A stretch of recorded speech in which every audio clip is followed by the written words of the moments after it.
jamais. Devant les rois, devant les présidents, je confesserai le nom de Jésus. L'agneau immolé, vit et régnera jamais. En tout temps, en tout lieu, en tout temps, devant les rois, devant les présidents, je confesserai le nom de Jésus. L'agneau immolé, vit et régnera jamais. Le sommeil de jamais, il domine au ciel, sur la terre et sous la terre. Le sommeil de jamais, il domine au ciel, sur la terre et sous la terre. Tu es le rocher qui tient ma vie. Tu es le rocher qui tient ma vie. Précieux Jésus, tu es le rocher qui tient ma vie. Précieux Jésus, tu es le rocher qui tient ma vie. Oh, tu es le rocher qui tient ma vie. Oh, tu es le rocher qui tient ma vie. Précieux Jésus, tu es le rocher qui tient ma vie. Oh, précieux Jésus, tu es le rocher qui tient ma vie. Oh oui, tu es la pluie qui tient ma vie. Tu es la pluie qui tient ma vie. Oh, Précieux Jésus, tu es la pluie qui tient ma vie. Précieux Jésus, tu es la pluie qui tient ma vie. tu es le Dieu qui tient ma vie. Tu es le Dieu qui tient ma vie. Oh oui, précieux Jésus. Tu es le Dieu qui tient ma vie. Oh, précieux Jésus. Tu es le Dieu qui tient ma vie. Oh, précieux Jésus. Tu es le Dieu qui tient ma vie. Précieux Jésus, tu es le Dieu qui tient ma vie. Nous bénissons encore ton nom, Seigneur. Nous t'exaltons une fois de plus. Tu es si grand, Seigneur, si merveilleux. À qui dirions-nous, toi qui as les paroles de la vie éternelle? Nous voulons, Seigneur, nous attacher à toi. Nous voulons nous accrocher à toi. Nous voulons, Seigneur, oh Dieu, aimer ta présence. Nous voulons t'aimer plus que tout. Nous voulons aimer ta sainteté. Nous voulons aimer, oh Dieu, ton esprit. Nous voulons aimer, oh Dieu, Seigneur, là où ton nom est invoqué, Seigneur. Là où ton nom est élevé, là où ton nom est glorifié. Là où ton nom est proclamé, là où ta parole, là où la vérité est annoncée, Seigneur. C'est là où nous voulons être. C'est là où, Dieu, nous voulons honorer. Là où, Seigneur, les peurs et pris de toi. Là où les gens et les femmes, Seigneur, amoureux de toi, Seigneur, se rassemblent pour élever à l'unisson. Alléluia, dans le cantique, Seigneur, pour te dire à quel point tu es merveilleux, à quel point tu es glorieux. Seigneur, c'est là où je veux être, Seigneur. C'est là où, oh Dieu, je veux prendre part, Seigneur, à la gloire, à l'adoration de ton merveilleux nom, Seigneur. Je t'aime, Seigneur, je te glorifie, je te bénis. Encore cet après-midi, Seigneur, merci pour ton Esprit Saint qui nous conduit en toutes choses, qui nous dirige, éternel. Merci pour nos cœurs disposés, Seigneur, à recevoir de toi tout ce que tu veux nous accorder cet après-midi. Et je crois que tu parleras encore, Seigneur, que tu nous révéleras encore, Seigneur, ta volonté, ta pensée, au nom de Jésus de Nazareth. Gloire et louange à ton nom, Seigneur. Alléluia. Amen. Amen. Amen. Amen. Acclamons très fort le nom du Seigneur Jésus. Acclamons très fort le roi des rois, le Seigneur des seigneurs, le Dieu glorieux.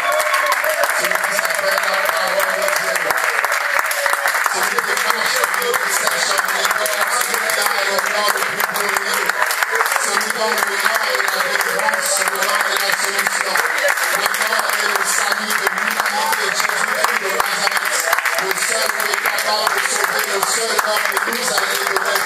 Oui, le seul nom qui peut sauver, le seul nom qui peut accorder la liberté, le seul nom qui peut accorder la joie, le seul nom qui nous rassemble, le nom de Jésus-Christ de Nazareth. L'agneau qui a fait cesser les larmes de Jean. Jean dira, j'ai pleuré beaucoup de ce que personne ne pouvait dire, d'ouvrir le livre et de rompre le sceau. Et voilà que l'âme du vieillard viendra pour dire, Jean ne pleure plus, car voici le lion de la tribu de Juda, car voici l'agneau de Dieu, entre le péché du monde. Oui, il est l'autre le péché du monde. Oui, Jean ne pleure plus, Jean ne pleure plus. Oui, il sèche les larmes de celui qui pleure. Il sèche les larmes de celui qui est angoissé. Il relève la tête de celui qui est abattu. Il est Dieu, il est Dieu, il est Dieu. Et il mérite notre adoration. Il mérite plus que cela encore. Il mérite plus que cela encore. Il mérite des cris de joie. Il mérite des cris de joie. Il mérite des cris de joie. Il mérite la reconnaissance. La reconnaissance pour tout ce qu'il a fait. Pour tout ce qu'il a accompli dans nos vies. Il mérite d'être élevé, glorifié, proclamé, célébré. Alléluia. Alléluia. Alléluia. Alléluia. Que merveilleux Jésus reçoit la gloire au milieu de nous. Au nom de Jésus. Amen. Amen. Amen. Amen. Nous sommes dans la joie. Amen. Nous sommes dans la joie. Amen. Gloire à Dieu. Amen. Que le nom du Seigneur soit glorifié, que Dieu soit béni pour sa présence parmi nous et pour la présence de chacun. Et Dieu va continuer encore à nous parler, à nous enseigner, à nous révéler sa parole. Et vous savez que nous avons commencé un enseignement ensemble sur le disciple-là. Et nous avons bien avancé. Amen. Amen. N'est-ce pas que Dieu nous fait du bien par cet enseignement? Ah, il n'y a qu'une personne à qui Dieu fait du bien. Gloire à Dieu. Que Dieu bénisse cette personne. Alléluia. Le disciple-là. Alléluia. Alors, avant de poursuivre le message, je vais essayer de relater rapidement pour ceux qui n'étaient pas là, pour pouvoir être dans le même bain, dans le même élan que tout le monde. Amen.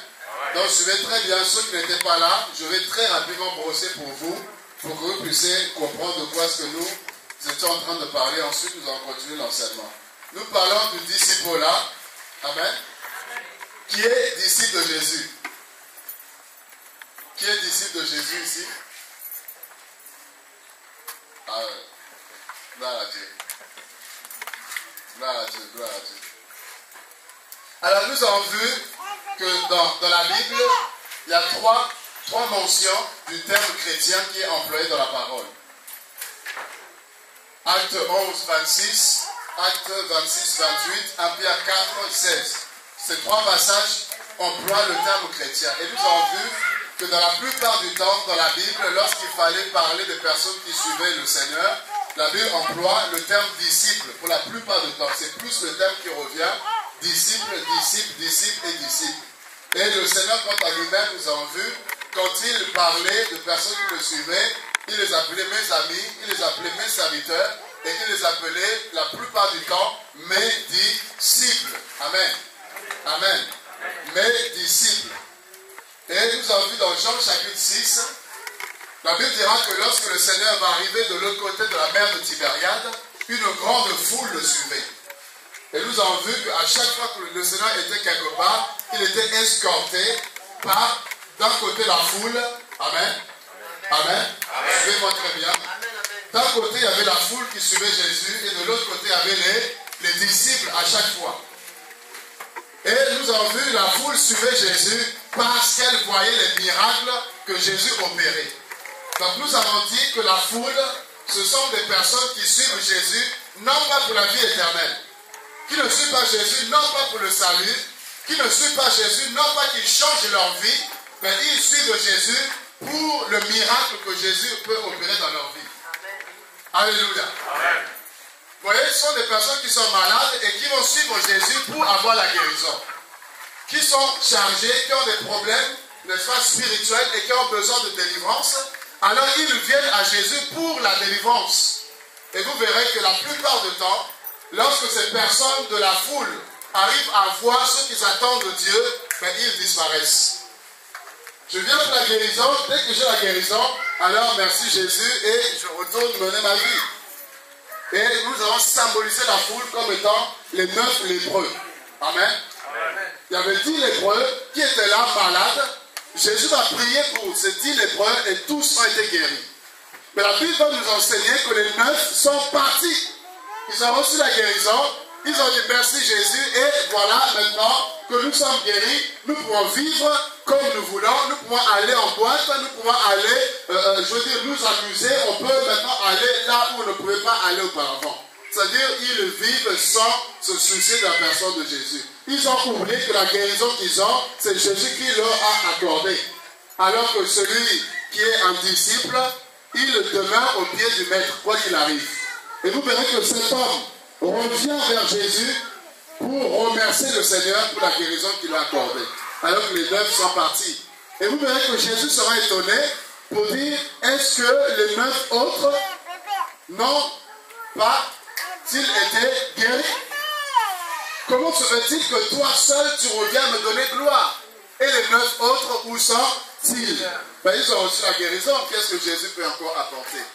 Et vous avez des personnes qui viennent à Jésus pour le mariage, et dès qu'ils sont mariés, vous voyez le zèle a complètement disparu. Alléluia. Les personnes qui étaient zélées, mais dès qu'il y a le mariage, vous voyez que les personnes traînent les pieds maintenant. Pour servir Dieu, pour, n'est-ce pas, faire l'œuvre de Dieu, ils traînent les pieds.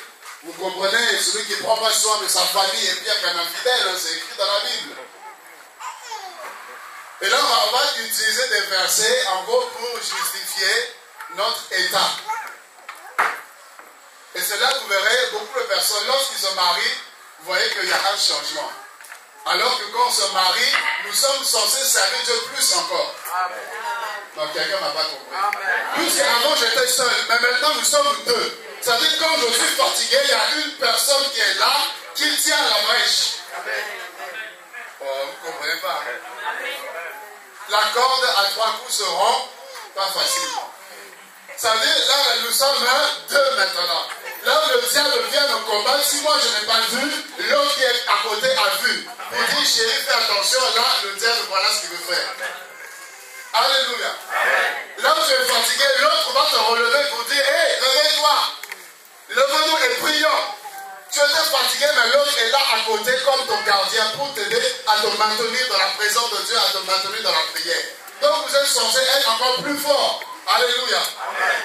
Et non pas l'inverse. En réalité, c'est parce que c'était le mariage qui t'intéressait. Et dès que tu as eu le mariage, bon, l'œuvre de Dieu, bon, on verra. L'évangélisation, bon, je m'occupe des enfants et puis si j'ai le temps. Mais quand tu n'avais pas les enfants, tu avais le temps pour Dieu. Mais maintenant, tu as les enfants, tu n'as plus le temps pour Dieu. C'est-à-dire quelque part, tu es un peu de la foule. Alléluia. Amen. Un disciple de Jésus, qu'il vente, qu'il neige, qu'il soleil, Jésus est Seigneur.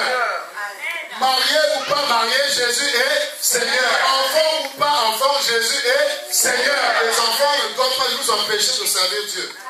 Si les enfants deviennent une occasion de chute, si les enfants t'empêchent de servir Dieu, dis-toi bien que les enfants deviennent des idoles pour toi. Et toute idole est appelée à être renversée. Alléluia. C'est-à-dire si Dieu voit que les enfants deviennent un obstacle, Dieu va toucher un peu les enfants.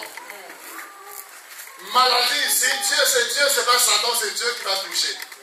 Pour te dire attention. Et si tu ne comprends pas, Dieu va enlever. Ah, vous allez dire, mais qu'est-ce qu'il raconte? Oui, Dieu n'est pas gâteau, Dieu n'est pas biscuit, Dieu n'est pas bonbon. Dieu est Dieu. Amen. Il y a des âmes qui sont en train de souffrir. Il y a des âmes qui sont en train d'aller tout droit en enfer. Et nous sommes là assis confortablement. Et nous pensons qu'à notre propre vie. Nous pensons qu'à notre propre train-train. Et Dieu qui cherche les hommes. Dieu qui t'a sauvé pour être un instrument pour le salut. Et donc voilà, tu es là, ta propre vie, tes enfants, ton travail, ceci, ton train-train, ton concours. Et tu oublies la pensée de Dieu qui est d'aller et faire des nations des disciples. Vous voyez, la foule, nous avons vu en grec, le mot foule signifie enclos. C'est-à-dire, c'est un ensemble, un groupe de personnes qui se retrouvent sans vision, sans objectif. C'est-à-dire qu'ils se retrouvent pour se retrouver sans savoir pourquoi ils se retrouvent. Et Acte 19, 32 nous dit que la plupart qui s'étaient réunis ne savaient pas pourquoi ils étaient réunis. Les uns criaient d'une manière, les autres d'une autre, et le désordre régnait, car la plupart ne savaient pas pourquoi ils étaient réunis. Si tu viens, n'est-ce pas, à l'église, ou tu fréquentes une assemblée, ou si tu es converti, tu ne sais pas pourquoi Dieu t'a sauvé, il y a un problème. Si tu viens par habitude, il y a un souci. Si la vie chrétienne pour toi, je veux dire, tu n'as pas de direction, tu ne sais pas où tu vas avec Dieu, tu ne sais pas où tu marches avec Dieu, tu n'as pas d'objectif avec Dieu, il y a un problème. Tu ne dois pas marcher bredouille. Tu ne dois pas aller suivre le vent, suivre les autres, non. Tu dois savoir où est-ce que tu pars avec Dieu. Est-ce que quelqu'un m'entend là? Celui qui est à côté de toi, dis-le, écoute très bien la parole. Oui, tu ne peux pas être là, venir pour venir, sans vision, sans objectif. Je vous ai donné l'exemple, quelqu'un qui est en train de courir, et l'autre personne qui est là, il le voit en train de courir, et lui aussi se met à courir. Mais le problème, c'est que celui qui courait avant, il sait pourquoi il court. Mais toi qui cours parce que l'autre court, il y a un moment donné, tu vas commencer à te fatiguer. Et puis tu vas te dire, mais pourquoi est-ce que je suis en train de courir? Mais je cours parce que l'autre court. Mais pourquoi est-ce que l'autre est en train de courir? Et si tu ne sais pas pourquoi tu cours, tu vas t'arrêter. Tu vas te fatiguer. Mais celui qui sait pourquoi il court avec but. Il court avec objectif. Il sait que tant qu'il n'a pas atteint les 100 mètres, il ne pourra pas sortir vainqueur. Tant qu'il n'a pas franchi la ligne, n'est-ce pas, d'arrivée, la couronne ne pourra pas lui être donnée. Donc il va courir jusqu'au bout. Il va aller jusqu'à atteindre l'objectif. Quels que soient les combats, quels que soient, n'est-ce pas, les tirs des hommes, quel que soit tout ce qui peut arriver, mais il va courir de façon à remporter le prix. C'est pourquoi Paul pouvait dire, je cours pour remporter le prix. C'est-à-dire, tant que tu n'as pas atteint l'objectif que Dieu t'a signé, tu ne peux pas abandonner la foi. Tu ne peux pas laisser Christ tant que tu n'as pas atteint. Alléluia. Nous ne sommes pas de ceux qui se retirent pour se perdre, mais de ceux qui ont la foi pour sauver leurs âmes. Tant que je n'ai pas vu le ciel, tant que je n'ai pas vu Jésus de Nazareth, tant que je n'ai pas vu Abraham, tant que je n'ai pas vu Moïse, tant que je n'ai pas vu la place qui a été préparée pour moi, avec mon nom inscrit, où je vais m'asseoir à côté de, je ne sais pas, Daniel, à côté de Moïse ou d'Élie, je ne sais pas, tant que je n'ai pas vu les noces de l'agneau, je ne peux pas abandonner la foi. Faites tout ce que vous voulez, dites tout ce que vous voulez, que le diable se lève comme il veut, que les démons attaquent comme ils veulent, mais je suis un homme déterminé. Je suis un homme qui a une vision avec Dieu, qui a un objectif avec Dieu, c'est le ciel. Tant que je n'ai pas vu le ciel, rien ni personne ne pourra me décourager. Voilà un disciple, il est déterminé.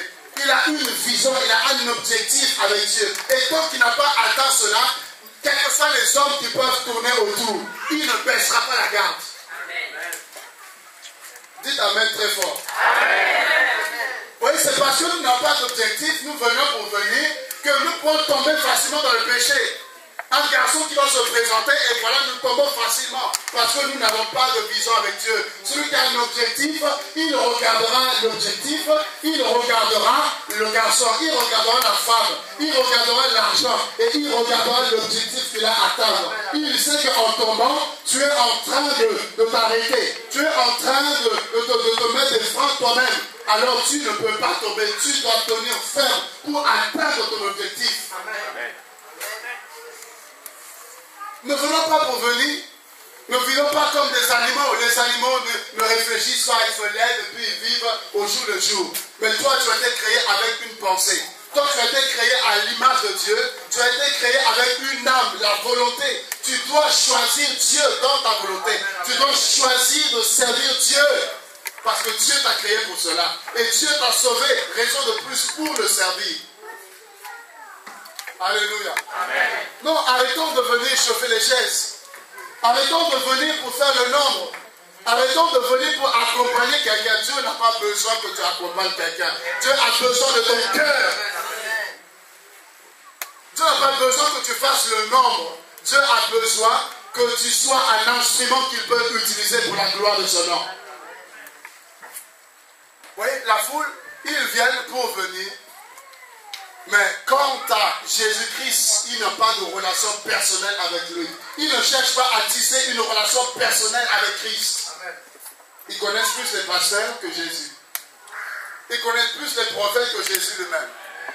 Ils peuvent vous parler de tous les prophètes, tel prophète, tel, mais posez-leur la question, parle-moi de Jésus. Alléluia. Amen.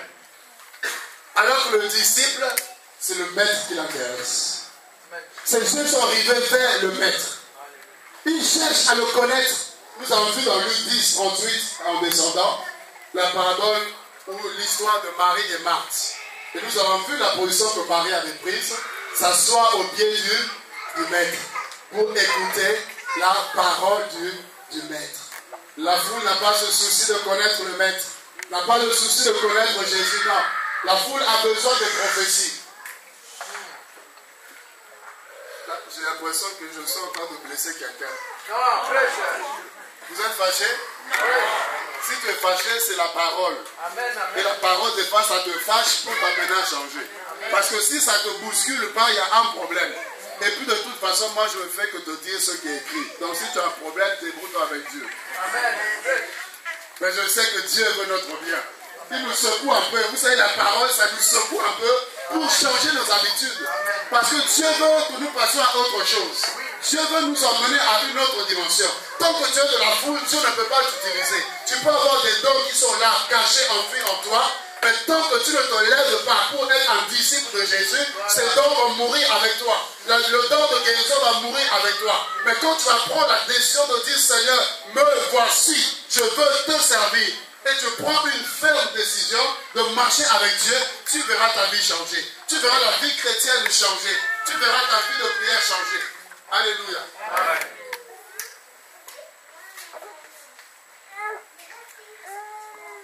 Ne suivons pas le vent. Ne suivons pas les hommes. Ne venons pas pour venir, mais venons avec un but.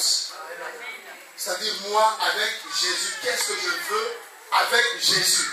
Quel est l'objectif? Qu'est-ce que je veux avec Dieu? Quelle est mon histoire avec eux, avec Dieu?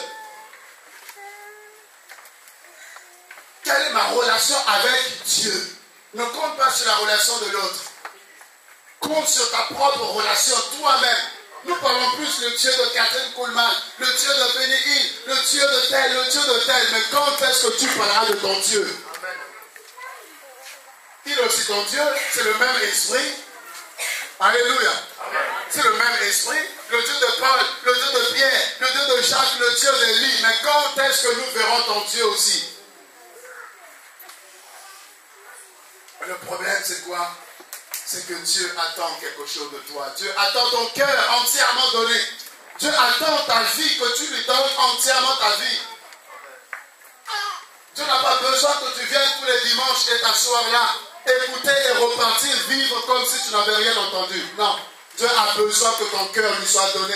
Et si ton cœur est donné à Dieu, la parole te changera. La parole te transformera. Et tu seras à l'image de Dieu. Tu ne seras plus la même personne. Quand on te verra, on dira qu'il y a quelque chose qui a changé. Parce que l'ancienne personne pouvait facilement se mettre en colère, se bagarrer comme un garçon. Mais là, nous voyons, non, tu ne réagis plus comme avant. Il y a quelque chose qui a changé. Et oui, c'est Jésus-Christ de Nazareth qui change. Vous voyez, Jésus change les gens, mais lui-même ne change pas. Celui qui ne change pas, mais il change les hommes. Et il peut te changer. Il peut te changer. Alléluia. Vous voyez, le disciple, nous avons défini le disciple comme étant, en grec, le mot disciple c'est mathetes, en latin c'est discipulus, et en hébreu c'est talmide. Et ces trois termes donnent simplement élève. Un disciple est un élève. Est-ce que nous avons imprimé dans notre esprit qu'en tant que disciples de Jésus, nous sommes des élèves? Alléluia. Nous sommes des élèves. Qui dit élève dit leçon, dit enseignement, et dit test, dit épreuve, dit examen. examen et dit réussite. Alléluia. Amen. Dit apprendre. Un élève qui n'apprend pas, je vous assure, il aura du mal. Il va rendre une copie blanche. Alléluia. Amen. Alléluia. Amen. Des élèves.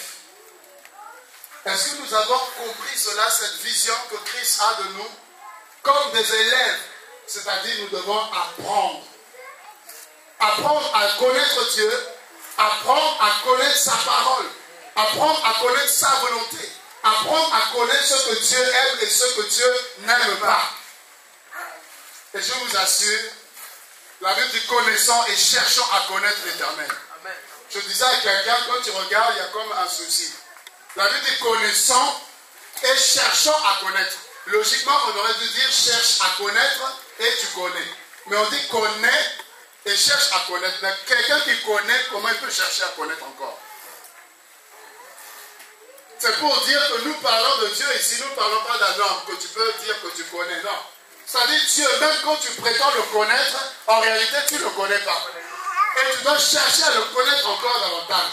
Puisque Dieu est tellement long, Dieu est tellement profond, Dieu est tellement large que seul le Saint-Esprit sort de Dieu dans sa profondeur, dans sa largeur. Mais sinon, nous là, l'éternité ne suffira même pas pour le connaître parfaitement. C'est pour dire que nous devons constamment le chercher.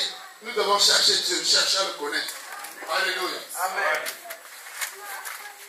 Et je vous assure, c'est facile d'être de la foule, c'est-à-dire de venir et de suivre. Et nous rentrons chez nous. La parole peut être prêchée, on peut prêcher la sanctification. Mais tu entends et tu rentres, la parole ne te fait rien. C'est-à-dire ta conscience ne t'interpelle même pas. Tu vas et tu vis comme si tu n'as jamais entendu la parole. Mais un disciple, quand il entend la parole, il y a une réaction. Non, il y a une réaction. Non, je dis il y a une réaction. Amen. Le disciple ne peut pas rester tel qu'elle face à la parole. Non. Quand la parole est prêchée, la parole révèle son état. Et quand son état est révélé, alors il doit changer. Amen. C'est-à-dire que tu ne peux pas rentrer avec la colère et entendre que la colère de l'homme n'accomplit pas la justice de Dieu et repartir encore aller dans la colère. Il y a un problème. Ça veut dire que tu diras, Seigneur, là c'est de moi que tu as parlé, alors je dois changer. Ta parole doit me changer. De moi-même, je ne peux pas y arriver, mais je compte sur ta grâce. Tu vas m'aider à changer, à me débarrasser de la colère. Et Dieu va t'aider. Dieu va t'aider. Mais si tu n'as pas la volonté, Dieu ne t'aidera pas. Si tu n'as pas la volonté, Dieu ne fera pas de force. Non. Il faut ta volonté pour que Dieu puisse venir en aide.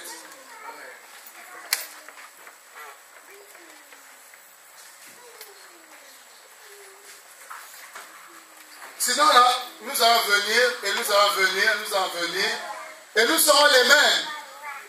Je disais à quelqu'un que parfois il ne faut pas être comme Jésus. Alléluia. Amen. Je disais à quelqu'un, parfois il ne faut pas être comme Jésus. Il était choqué. Je dis oui, parfois il ne faut pas être comme Jésus. Il me dit, explique-moi, je ne comprends pas. Je dis, la Bible dit quoi dans Hébreux 13:8, Jésus-Christ est le même hier, aujourd'hui et éternellement. Mais toi, depuis que tu es converti, tu es le même hier, aujourd'hui et éternellement. Ça veut dire qu'il y a un problème. Puisque là, nous, là, on ne peut pas être le même. Si tu es le même avant d'avoir reçu Jésus, maintenant que tu as Jésus et tu es toujours la même personne, il y a un problème. Seul Jésus ne change pas. Jésus est parfait, il n'a pas changé. Mais toi et moi, nous devons changer. Donc si tu ne changes pas, tu restes la même personne, il y a un problème. Alléluia. Amen. Nous sommes appelés à changer. Amen. Amen. Gloire à Dieu. Allons dans Matthieu chapitre 4. Matthieu chapitre 4, verset 18 à 22. Matthieu chapitre 4, verset 18 à 22, nous poursuivons l'enseignement.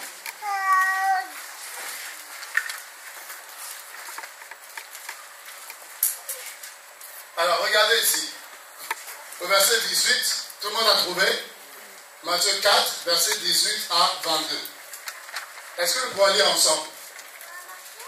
1, 2, 3. Comme il marchait le long de la mer de Galilée, il vit deux frères, Simon, appelé Pierre, et André son frère, qui jetaient un filet dans la mer, car ils étaient pêcheurs. Il leur dit, suivez-moi, et je vous ferai pêcheurs d'hommes. Aussitôt, et le suivit. De là, étant allé plus loin, il vit deux autres frères, Jacques et de Zébédée, et Jean, son frère, qui était dans une barque avec Zébédée, leur père, et qui réparait leur filet. Il les appela, et aussitôt, ils laissèrent la barque et leur père et le suivirent. Waouh, c'est merveilleux. Jésus marche, et la Bible dit qu'il va croiser, n'est-ce pas, des hommes, puisqu'il devait choisir des disciples. Il devait choisir des personnes qui allaient l'accompagner dans sa mission. Il a prié, et là, il fallait maintenant procéder à l'élection. Il fallait maintenant appeler ces personnes-là. Et il va croiser, n'est-ce pas, Simon, et il l'appelle. Il va croiser André, il va appeler. Il va croiser les disciples Jean, Jacques, il va les appeler. Mais regardez ici, ce qui est très fort, ce qui est, je veux dire, très touchant, marquant.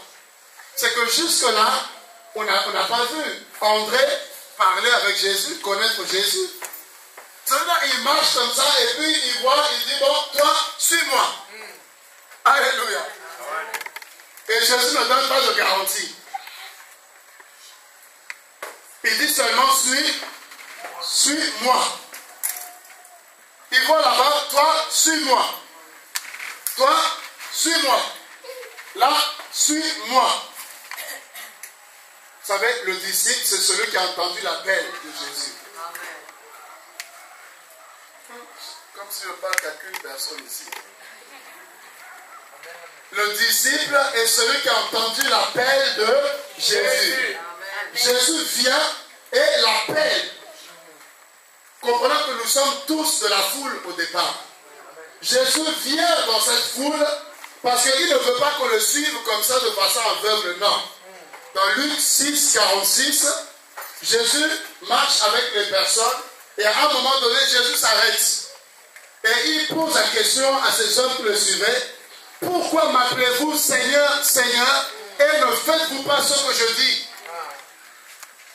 Vous voyez, il appelait Seigneur, mais il ne faisait pas ce que Jésus disait. Il n'appliquait pas la parole de Dieu, mais il criait, proclamait que Jésus était Seigneur. Ça, c'est la foule. On peut chanter Jésus est Seigneur, mais dans notre vie, il n'y a rien qui démontre la Seigneurie de Jésus. Alors Jésus dit, stop. Et là, de la foule, il appelle maintenant à ce que tu sortes de la foule.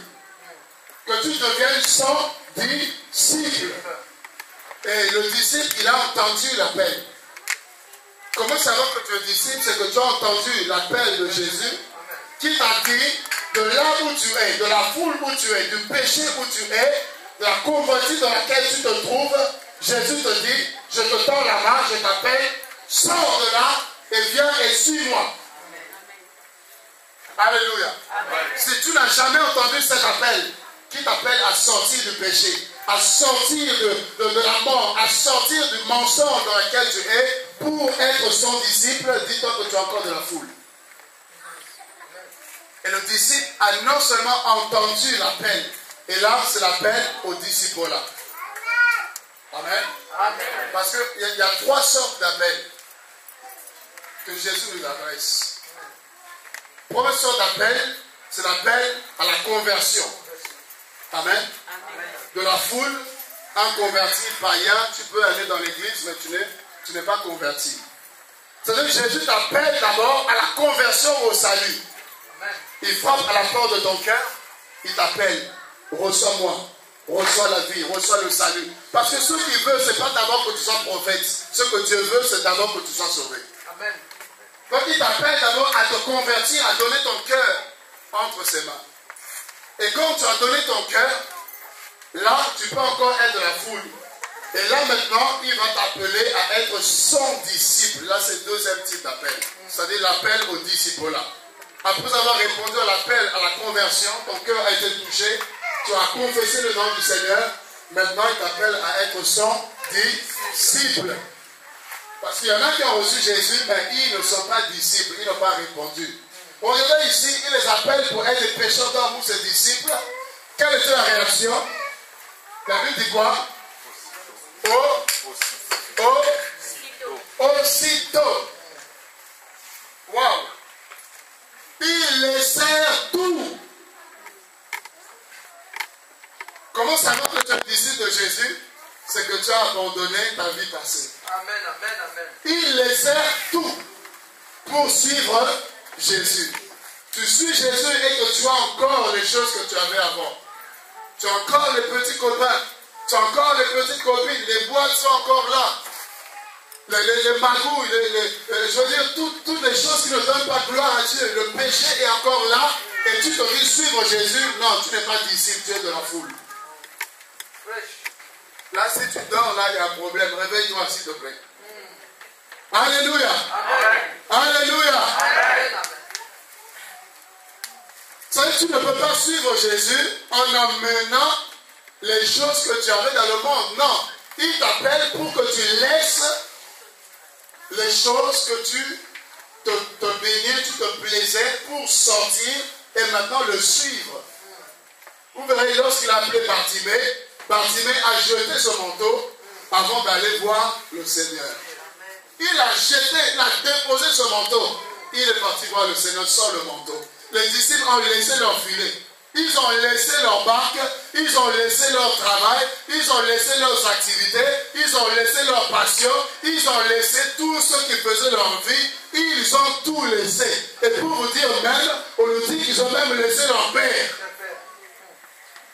Ils ont laissé leurs femmes, ils ont laissé leurs enfants, ils ont laissé leur famille, ils ont abandonné leurs amis pour suivre Jésus-Christ de Nazareth. Amen, amen, amen, amen. Ça, c'est le disciple. Là, le niveau est placé haut. Tu ne peux pas être disciple de Jésus et avoir les mêmes relations qu'avant. Il y a un problème.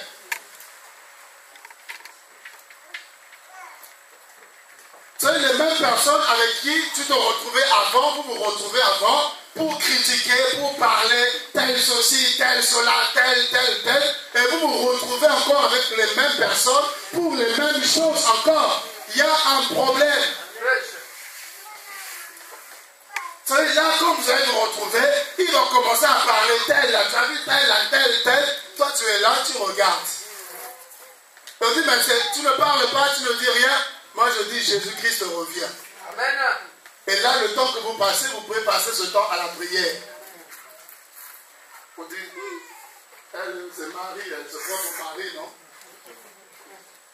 Elle, pour qui elle se prend? Elle se prend, elle croit qu'elle est qui elle? Il n'y a que elle qui connaît Dieu, nous, on ne connaît pas Dieu. D'ailleurs, on ne va plus l'inviter.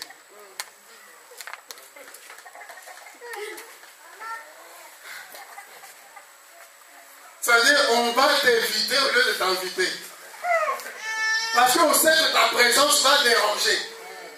On sait que là, on va parler de boîte de nuit, toi, tu vas parler de veillée de prière. On va commencer à vouloir casser, critiquer, à vouloir... On sait que toi, là, tu vas aller dans le sens de la parole pour dire ça, ce n'est pas juste. Et là, on va t'inviter. C'est des personnes avec qui tu pouvais manger ensemble. Des personnes avec qui tu pouvais être très proche. Tu ne comprendras pas. Quand tu prends la décision de suivre Jésus, automatiquement, ces personnes vont prendre leur chemin. Tu te dis, mais comment telle personne peut m'abandonner? Comment telle personne peut me laisser alors qu'on ne pouvait pas se séparer? Mais Jésus apporte la séparation. Celui qui est dans les ténèbres ne pourra pas supporter la lumière qui est en toi.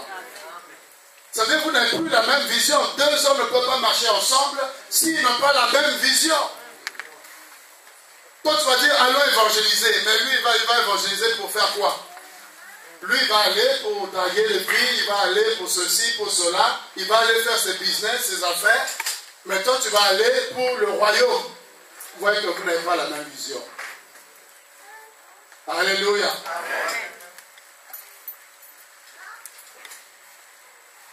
Suivre Jésus, c'est un prix.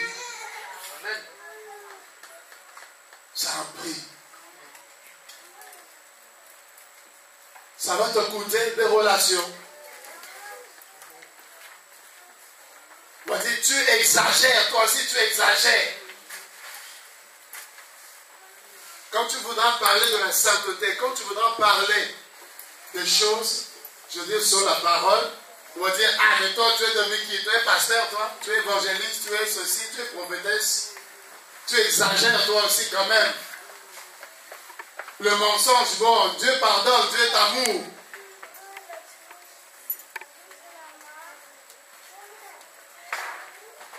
Alléluia. Amen. Il laissait tout pour suivre Jésus. Qu'est-ce que tu as laissé?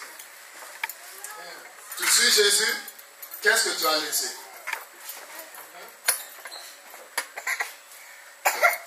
Est-ce que tu es sûr que tu as laissé?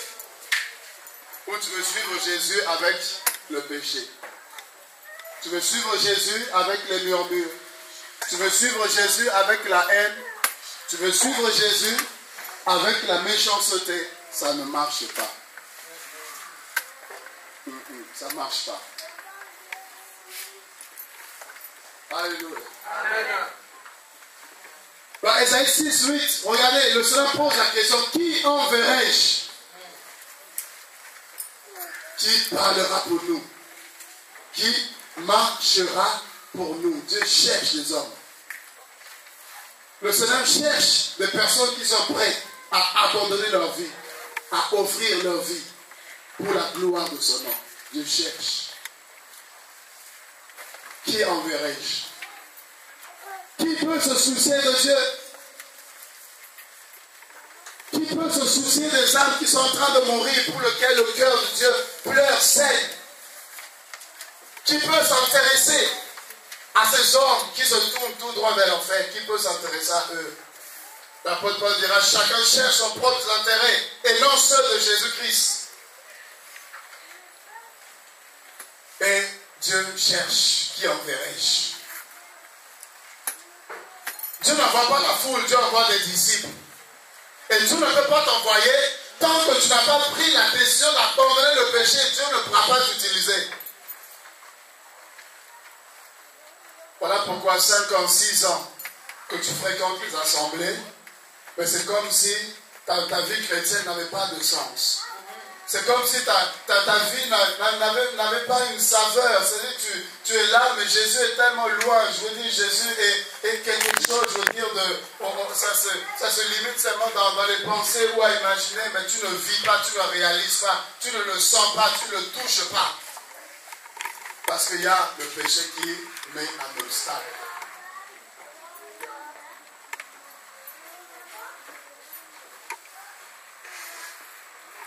Est-ce que tu es prêt à abandonner? Chacun sait. Chacun connaît les choses qui attachent son cœur. Le Seigneur dit, laisse et suis-moi. Ah, c'est dur. Seigneur, tout me sort ça, non!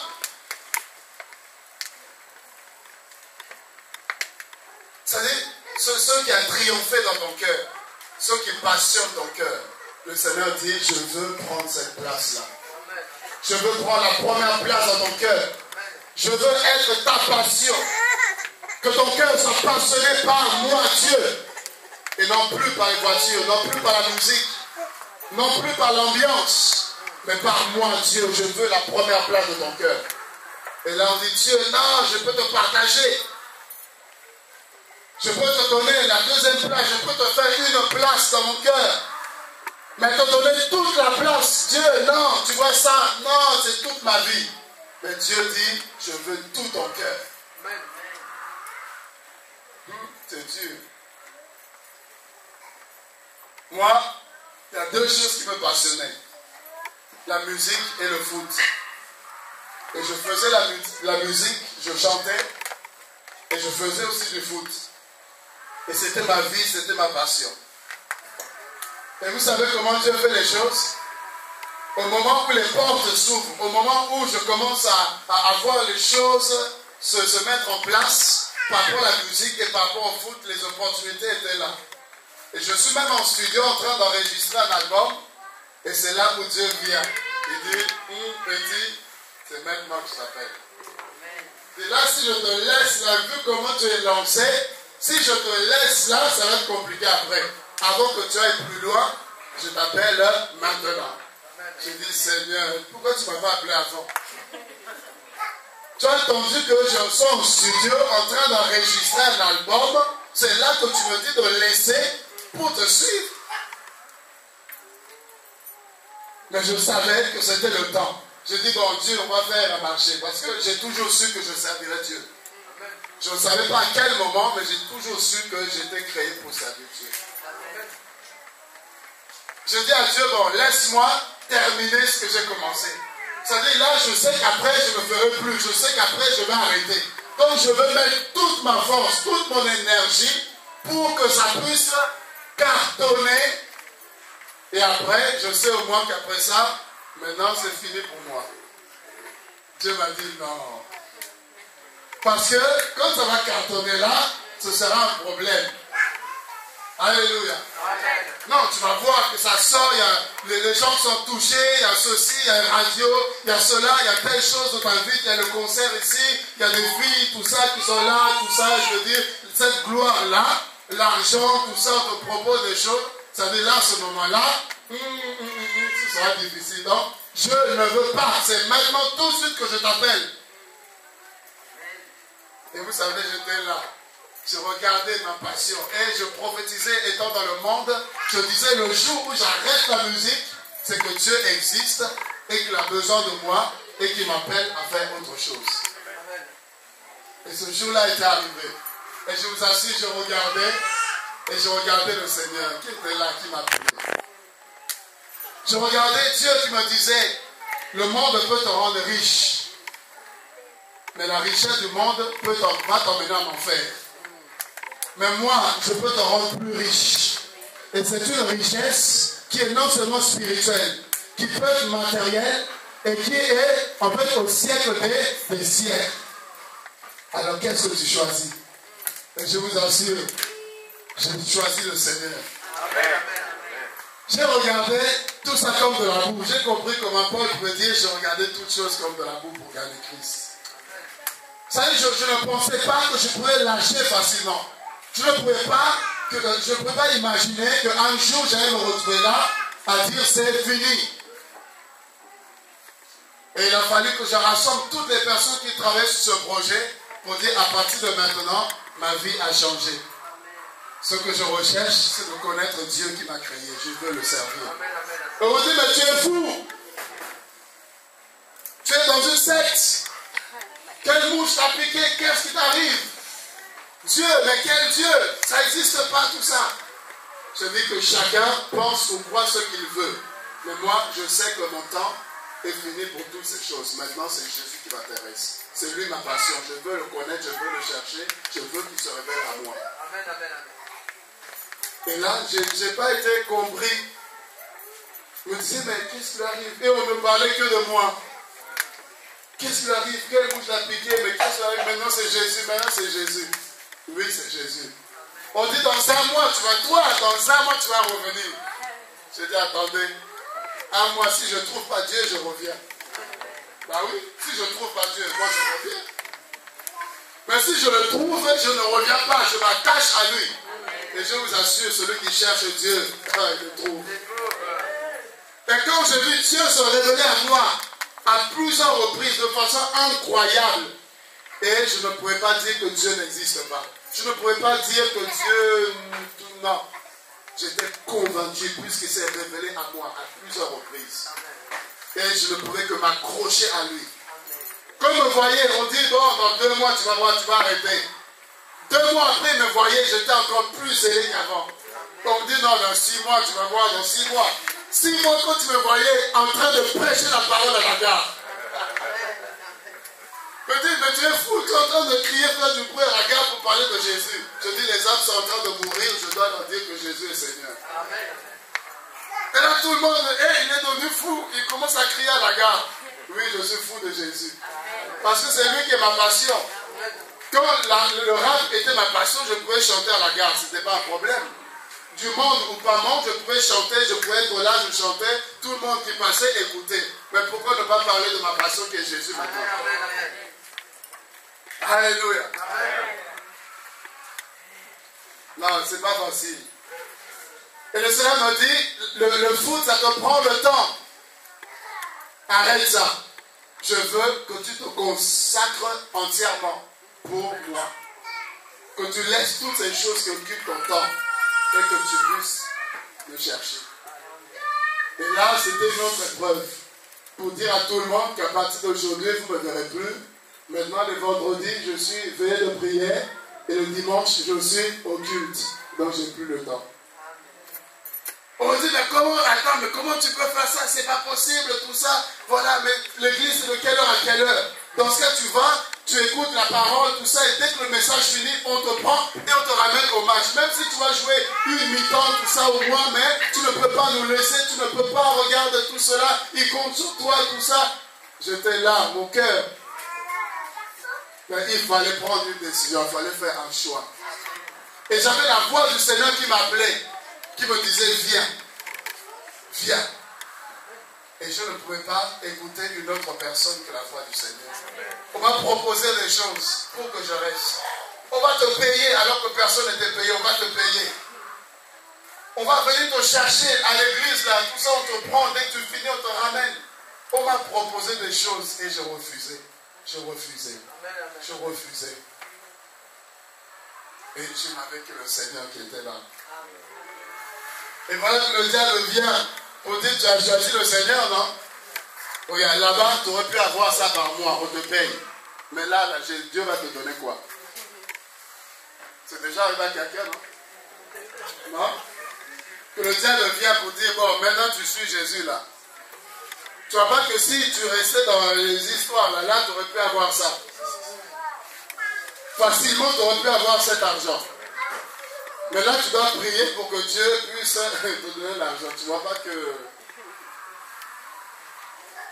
J'ai pris une ferme décision de suivre Jésus. Amen. Et comme j'aime bien dire, même en belle double pied, c'est pas un problème. Je préfère être en belle double pied, avoir Jésus que belle double sans Jésus. C'est-à-dire, les choses de ce monde, la gloire de ce monde, c'est-à-dire, Dieu m'a dépouillé, ça ne m'intéresse pas. Vous savez, il y a des filles, dites-vous, il y a des filles qui ont appris que maintenant j'étais amoureux de Jésus et que je ne parlais que de Jésus. Alors elles se sont données pour défi de venir me faire changer, me faire enlever Jésus de ma bouche. Ah, c'était... Vous savez, le diable envoie des filles pleines de séduction pour venir te faire tomber, pour que tu oublies Jésus. Et comme les Ivoiriens disent, on te dit, prends mon cadeau. Ça dit, tu n'as rien à faire, tu prends cadeau. Et je pouvais regarder, je regardais au Seigneur, je dis, la photocopie ne sera jamais aussi bien que l'original. Je dis, quand je vois la beauté de Christ, tu peux avoir les yeux bleus, mais tes yeux ne sont pas aussi beaux que les yeux de Jésus. C'est quand je vois ton visage, mais quand je vois le visage de Jésus, non, il n'y a personne qui peut être aussi beau que lui. Pour dire que tu perds ton temps, tu peux monter, descendre, tu perds ton temps. J'aime Jésus et je veux le servir. Non, j'étais déterminé. Amen. Amen. Alléluia. Amen. Il nous faut la détermination pour suivre Jésus. Sinon, là, tu vas tomber, te relever, tu vas monter, descendre. Non. Pour avancer comme une flèche avec Jésus, il faut la décision, la détermination prise dans ton cœur. Jésus, j'accepte, je veux marcher avec toi. Amen. Amen. Regardez avec moi dans Matthieu 26.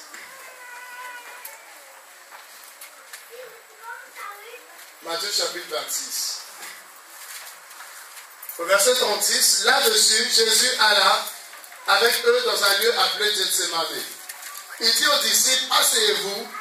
ici pendant que je m'éloignais pour prier. Il prit avec lui Pierre et les deux fils de Zébédée. Et il commença à éprouver de la tristesse et des angoisses. Il leur dit alors, mon âme est triste jusqu'à la mort.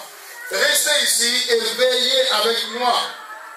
Puis ayant fait quelques pas en avant, il se jeta sur sa face et pria ainsi.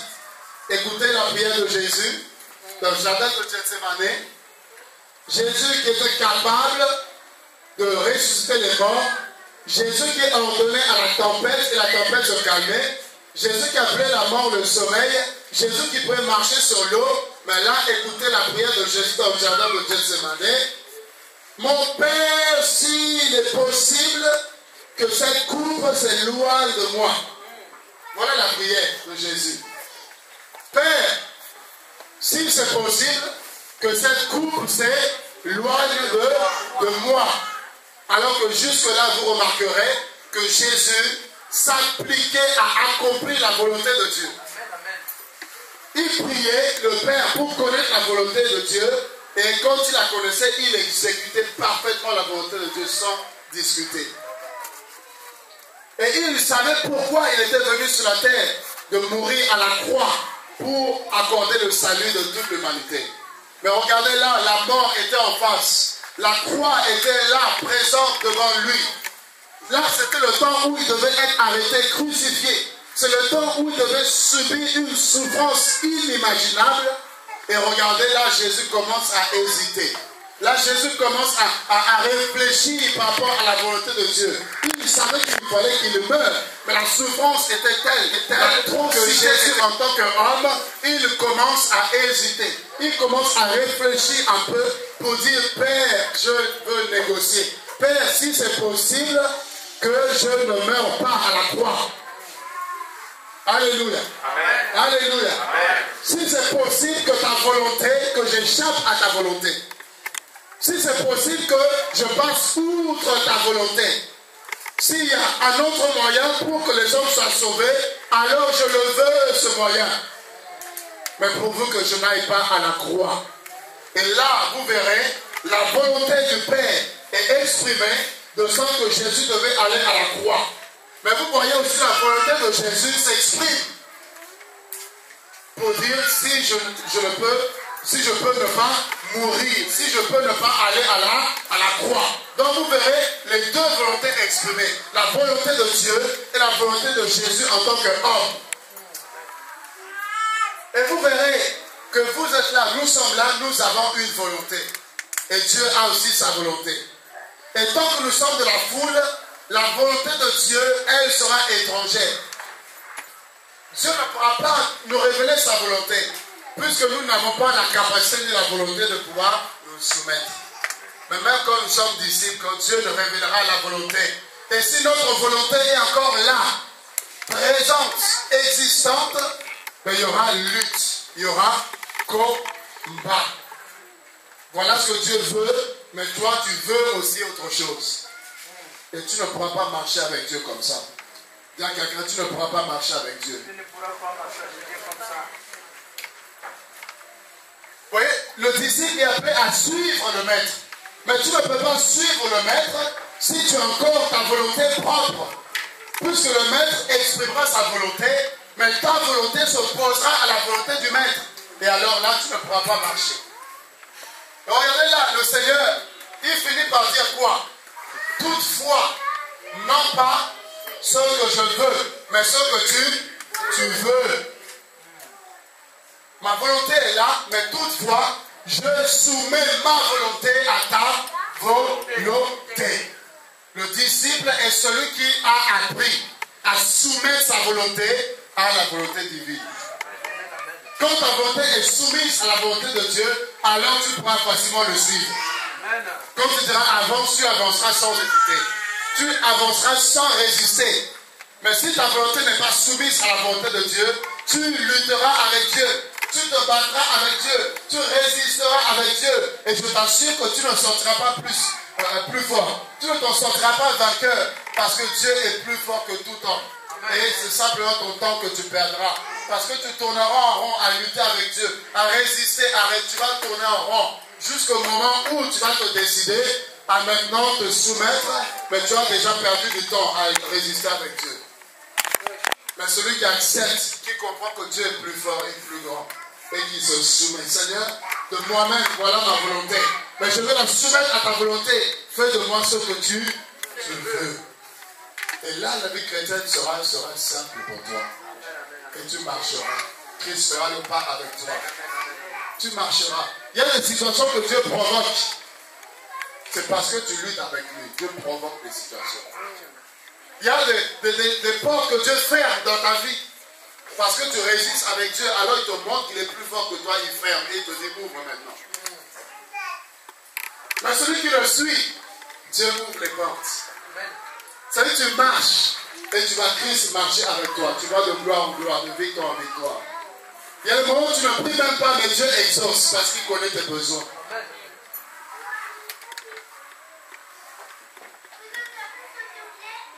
C'est pas facile. Et c'est là le plus grand problème des chrétiens.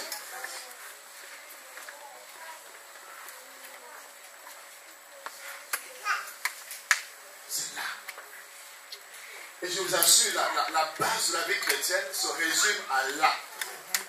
Si tu arrives à rentrer dans cette dimension où tu as ta volonté, ton moi est là, mais tu acceptes de l'écraser, de mourir à toi-même pour que Christ puisse régner en toi, pour que ta volonté soit la volonté de Dieu qui est exprimée.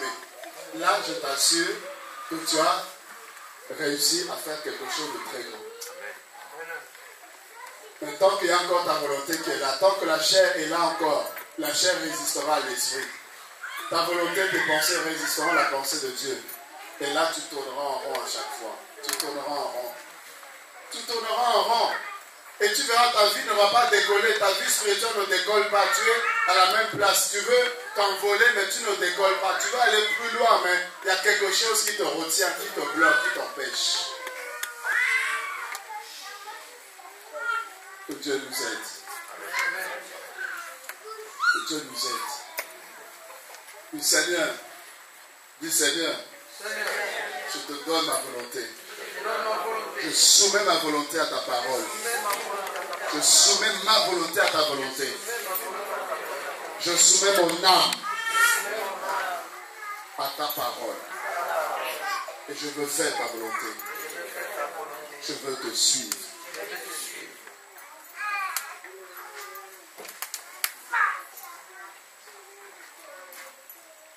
Si tu arrives à faire cela, tu verras, il y a des choses qui vont se débloquer dans ta vie. L'esprit va se mouvoir autrement. La volonté de Dieu sera exprimée autrement. Celui qui cherche à connaître la volonté de Dieu, Dieu exprimera sa volonté. Dieu viendra pour te dire, tu vois, telle chose, telle situation, voilà ce que tu dois faire. Tu dis merci Seigneur et tu vas le faire. Dieu dira, telle porte, il ne faut pas y aller. Si tu vas, ça va amener à là. Mais regarde la porte que j'ouvre pour toi. Et là, tu vas emprunter cette porte, tu verras la réussite au bout, le succès au bout. Levons-nous et prions.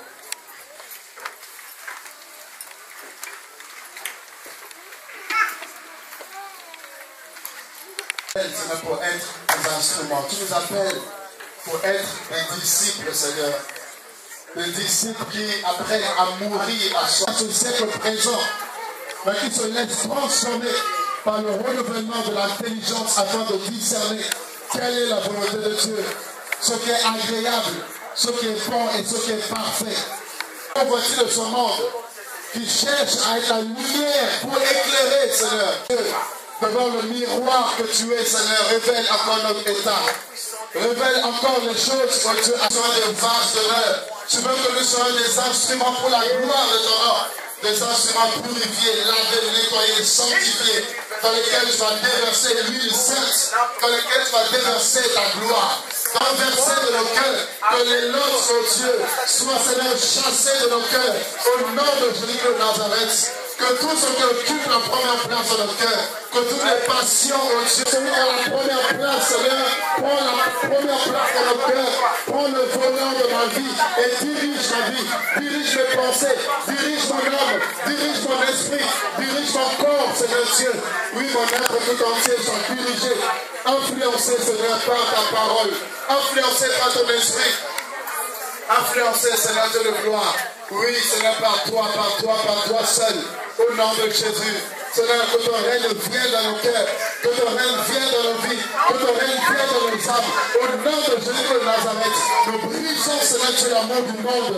Nous chassons, au Dieu de gloire, le monde de nos cœurs. Au nom de Jésus de Nazareth, et que l'amour de Dieu qui est répandu dans nos cœurs par le Saint-Esprit soit déversé, que l'amour pour la parole soit déversé, que l'amour pour la personne de Jésus soit déversé, que tu produises en nous le vouloir et le faire, que tu produises en nous le désir. Connaître Dieu, le désir d'aimer Dieu, le désir de nous plaire entièrement au nom de Jésus de Nazareth, au nom de Jésus. Seigneur, viens embrasser nos cœurs, par ton feu, par la flamme, Seigneur, que nos cœurs soient embrassés de ton amour, au nom de Jésus de Nazareth, au nom de Jésus de Nazareth, oh Dieu. Seigneur, viens établir une relation, Seigneur, viens établir une communion, Seigneur, intacte avec toi, viens renouer, Seigneur Dieu, alléluia, la relation qui était brisée, la relation qui était brisée et cassée, viens et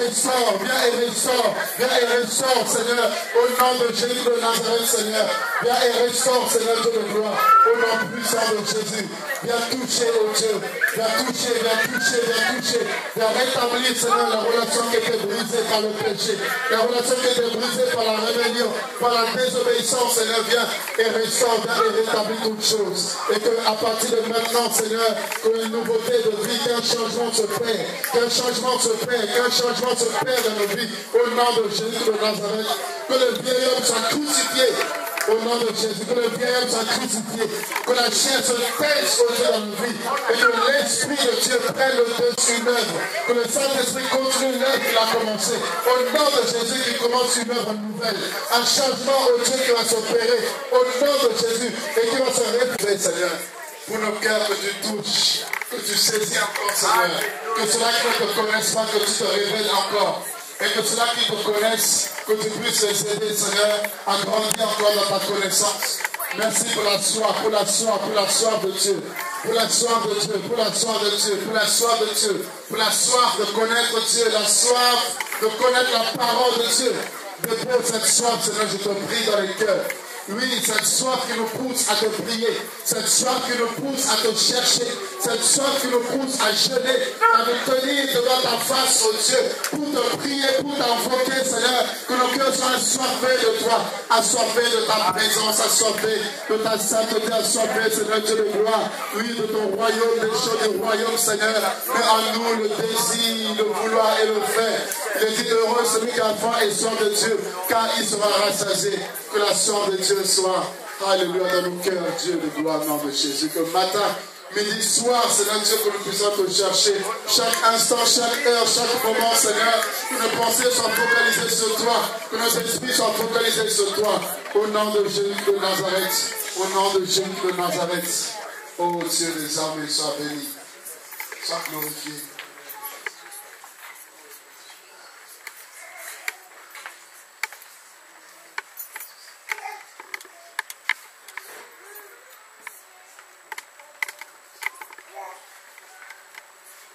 Si tu es là et tu as besoin de toucher le Seigneur, là tu es approche, je vais prier pour toi.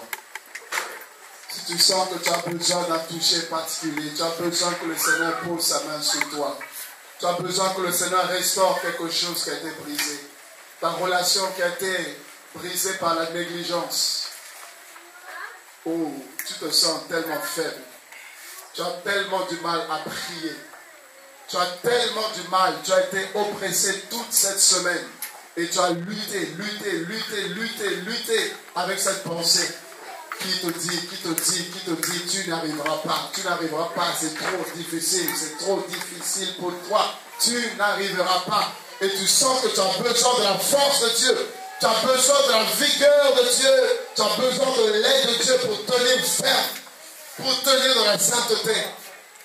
Voilà les pensées qui ont gagné ton cœur. Voilà les pensées qui ont atteint ton cœur. Qui ont atteint ton cœur, les décisions que tu avais prises par rapport à Dieu. Voilà que tu as commencé à réfléchir.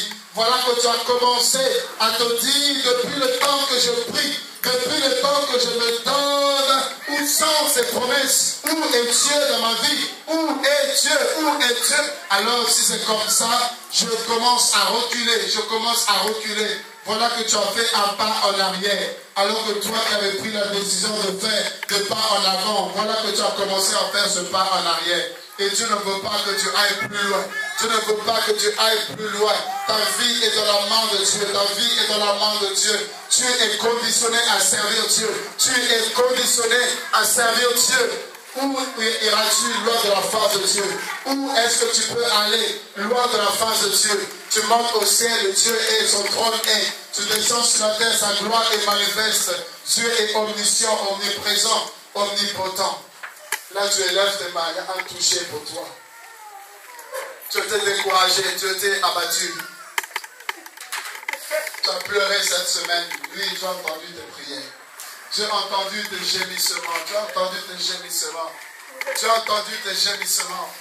Et tu as vu la pression que tu as. Que Dieu t'a abandonné. Et Dieu te dit, il n'est pas celui qui abandonne. Dieu n'est pas celui qui abandonne. Oui, ton père et ta mère peuvent t'abandonner. Mais Dieu ne t'abandonnera jamais. Dieu ne te délaissera jamais. Dieu est là auprès de toi. Il est plus près de toi que ce que tu le crois. Il est plus près de toi que ce que tu le penses. Et Dieu veut s'approcher encore davantage de toi. Mais Dieu te demande un prix à payer. Je te demande de te débarrasser. Je te demande de laisser la télé qui passe sur ton cœur. Ces heures que tu passes devant l'écran, que tu passes devant la télé. Dieu veut que désormais tu passes le temps dans sa présence, que tu passes le temps à les chercher, tu passes le temps à méditer sa parole. Alors tu verras Dieu se révéler à toi. Alors tu verras la main de Dieu te toucher. Alors tu sentiras la présence de Dieu se manifester autour de toi. Oh Dieu, allume, Seigneur, ton feu, Seigneur, main de Jésus. Tenez-vous par la main de tous ceux là devant. Tenez-vous par la main. Seigneur, je te bénis. Je te rends grâce. Tu m'as demandé de prier pour ces personnes qui ont besoin d'un toucher particulier. Ces personnes qui sentent leur foi menacée, qui sentent que c'est dur en ce moment, puisque le diable se lève pour menacer, pour combattre la foi de ton peuple, Seigneur. Je prie, éternel Dieu, que cet après-midi, une grâce particulière et nouvelle se pose encore sur la vie de chacun. Que toute pensée impure soit brisée au nom de Jésus. Que toute attaque de l'ennemi soit brisée au nom de Jésus. Que toute agression de l'ennemi soit brisée au nom de Jésus de Nazareth. Et que l'onction de Dieu vienne maintenant et brise les choses de la force, de la vigueur du peuple. Soit communiqué, Seigneur, au nom de Jésus de Nazareth. Au nom de Jésus. Au nom de Jésus, au nom de Jésus, au nom de Jésus. Oh, quelle l'onction de Dieu. Voici l'onction de Dieu. Voici l'Esprit de Dieu. Voici l'Esprit de Dieu. Voici la gloire de Dieu. Dieu vous loin. Dieu vous loin. Dieu vous loin. Vous qui avez du mal à prier, il y a une onction pour la prière qui vient sur vous. Une onction pour la prière. Une onction pour la prière. Toi qui avais du mal, tu as voulu prier, tu as même voulu jeûner, mais tu n'as pas eu la force. Tu as commencé, et voilà que tu étais faible et tu as arrêté ce jeûne. Tu as arrêté ce jeûne. Tu as arrêté ce jeûne. Tu te sens faible. Tu te sens faible. Tu te sens faible. Tu as l'impression que tu vas abandonner. Tu as l'impression que tu vas tomber. Tu as l'impression que la vie s'arrête là pour toi. Tu as l'impression que tu ne peux plus avancer. Tu as l'impression que Dieu t'a laissé. Tu as l'impression qu'il n'y a plus d'espoir pour toi. Mais voici ton Dieu est là. Voici ton Dieu est là pour parler à ton cœur. Pour parler à ton cœur et restaurer ta vie. Et restaurer ta vie. Et restaurer ta vie. Voici le toucher de Dieu sur ta vie. Voici le toucher de l'Esprit sur ta vie. Voici la grâce de Dieu. Voici la puissance de Dieu. Voici l'Esprit de Dieu qui sèche les larmes. Il sèche les larmes de ton cœur. Il sèche les larmes de ton cœur. Le Seigneur va te conduire dans un temps de jeûne et prière. Oui, prends ce temps de jeûne et prière. Et cherche la face du Seigneur. Cherche Dieu, il a beaucoup de choses à te montrer. Dieu a beaucoup de choses à te révéler. Dieu a beaucoup de choses à te dire, femme. Beaucoup de choses à te dire, femme. Mais Dieu te veut dans sa présence. Dieu te veut dans sa présence. Prends ce temps de jeûne et prière et cherche Dieu. Alors il se révélera à toi. Voici la main de Dieu sur toi, femme. Voici la main de Dieu sur toi. Voici la main de Dieu sur toi. Tu ne mourras pas, tu vivras. Et tu raconteras la puissance de Dieu. Tu raconteras la grandeur de Dieu. Tu brises la puissance de la maladie. Tu brises la puissance de la mort au nom de Jésus de Nazareth. Dieu fortifie cette femme. Et qu'un manteau nouveau, un feu nouveau soit allumé, Seigneur Dieu. Un toucher nouveau particulier, Seigneur, sur sa vie au nom de Jésus. Allume encore le vent. Allume encore la flamme. Allume encore la flamme. Au nom de Jésus de Nazareth. Au nom de Jésus de Nazareth. Voici le feu de Dieu sur toi. Le feu de Dieu. Au nom de Jésus. Allume encore la flamme. La flamme qui était étouffée. Le don qui était étouffé. Voici l'Esprit de Dieu. Voici l'Esprit de Dieu. Voici l'Esprit de Dieu. Voici la puissance de Dieu. Au nom de Jésus de Nazareth. Pour rétablir, pour restaurer toutes choses. Rétablir toutes choses. Rétablir toutes choses. Restaurer toutes choses. Tout ce qui a été brisé soit rétabli. Restauré au nom de Jésus de Nazareth. Au nom de Jésus de Nazareth. Dieu te dit, c'est le temps. C'est le temps. C'est le temps. C'est le moment. C'est le temps, c'est le moment, c'est le temps. C'est le moment, plus de distraction. Plus de distraction. Dieu veut se révéler à toi. Dieu veut t'utiliser, Dieu veut t'employer. Mais Dieu ne veut plus de distraction inutile. Dieu t'a dit, fixe tes regards vers lui. Fixe tes yeux vers lui. Et lui seul ouvrira les portes de ta vie. Lui seul te conduira à ce que ton cœur cherche. Arrête de courir ça et là. Arrête de chercher par tes propres moyens. Arrête de chercher par tes propres efforts. Tu attristes l'Esprit de Dieu. Dieu veut que tu te laisses. Tu t'abandonnes entièrement entre ses mains. Et lui seul sera agi. Lui seul sera comblé ton cœur. Il y a de l'abondante joie pour toi que Dieu a préparé. Il y a de merveilleuses choses que Dieu a préparées pour toi. Mais je vois le diable qui veut te distraire. Je vois le diable qui veut te sortir du plan de Dieu. Le diable veut t'écarter du plan de Dieu. Dieu te dit, ma fille, ma fille, ma fille, ma fille, ma fille, ma fille. Je demeure dans mes voies. Je demeure dans mes voies. Et je me révélerai à toi de façon puissante. De façon puissante.